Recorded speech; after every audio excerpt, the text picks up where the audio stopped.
All right. Good morning, ladies and gentlemen.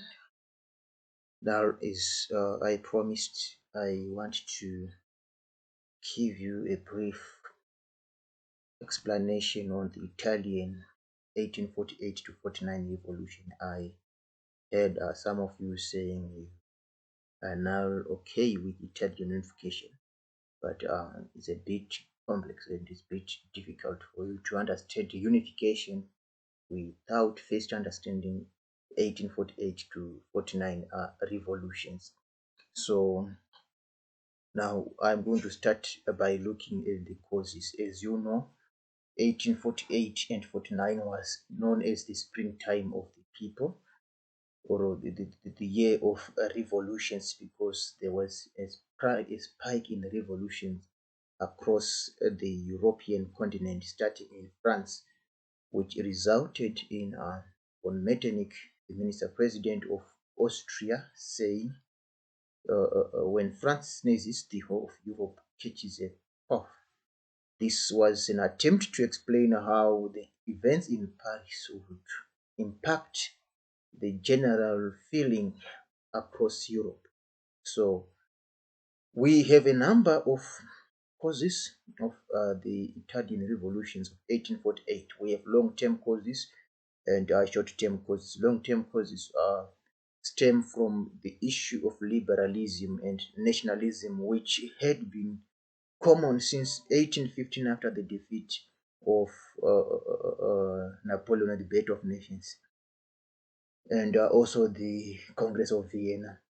So this growth of liberalism and nationalism worked alongside other long-term European economic problems, because in this period the industrial revolution was at its peak, and also population growth was now outstripping food supply. So there were problem of food supply and famine. Now let's look at the economic problems. 1846, 1847, 1848, there was some extreme weather conditions which resulted in poor grain harvests. And this issue was made worse, especially in rural areas such as Naples, because in those areas, land holding was under the jurisdiction of aristocrats. The aristocrats were the controllers of common land, and this left peasants who were poor, struggling to support themselves.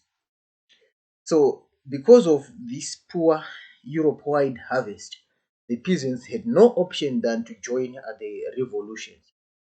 In this was more common in southern Italy, and in the more industrialized north, where we had most of the industries in Italy, workers also had been left unemployed because of the economic meltdown that had been spiked by rising food prices in towns. Remember, we talked about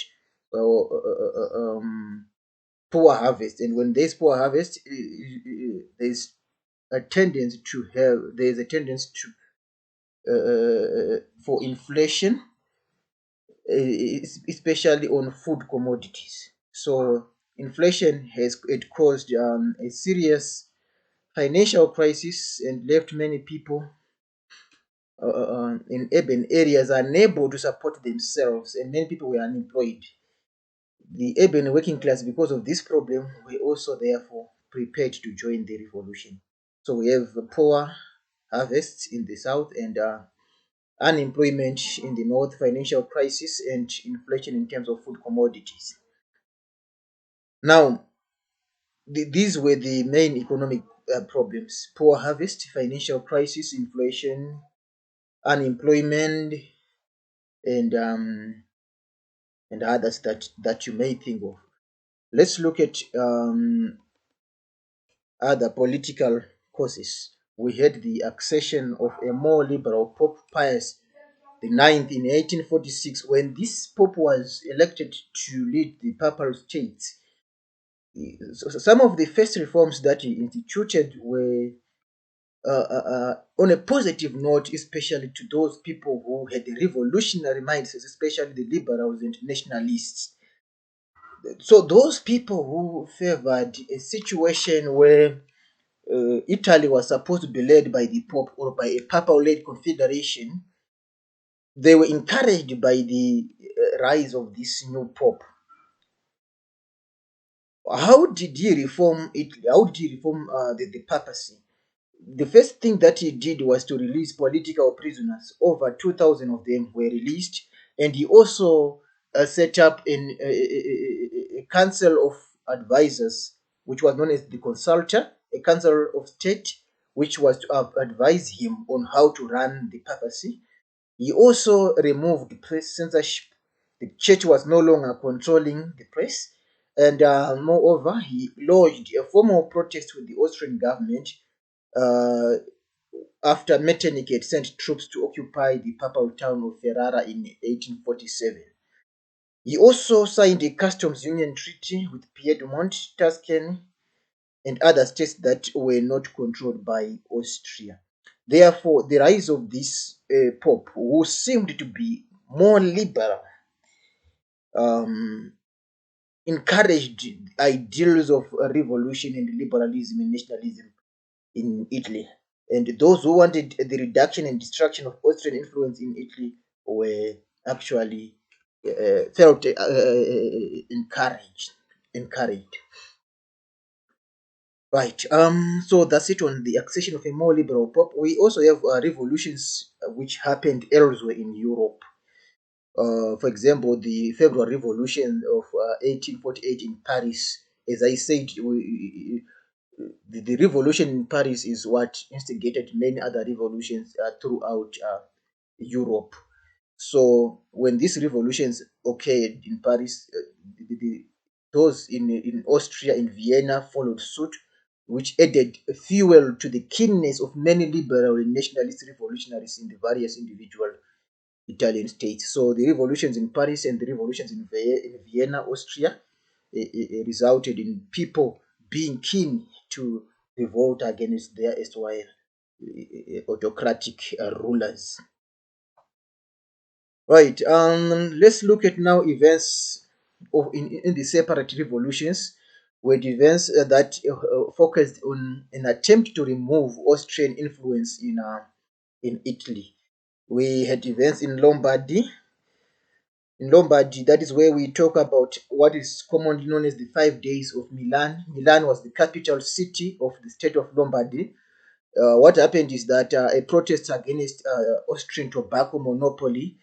When we say monopoly, we're talking about a situation where one institution or one state or one individual has control over supply of a particular commodity. So the Austrians had a monopoly over tobacco, and this when the people from Milan, the Milanese, realized this, they refrained from smoking and chastised any person or Austrian soldier that they would see smoking. This was an attempt to deny, or to deny the Austrian of the taxes that they would gain from tobacco. So, as a result of this silent revolution where people refrained from smoking, a revolutionary edge was then lent to these protests when news arrived of Metternich's fall in Vienna on 13 March 1848. So they'd already started their revolution silently by just refraining from smoking and chastising any Austrian soldier whom they saw smoking. This was then further exacerbated by news that Metternich had been chased out of Vienna on 13 March 1848.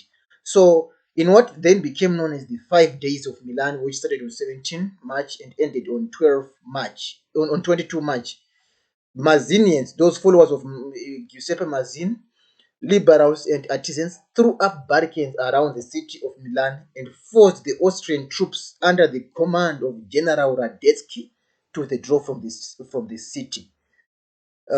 In the absence of these troops, a town council was set up to decide the fate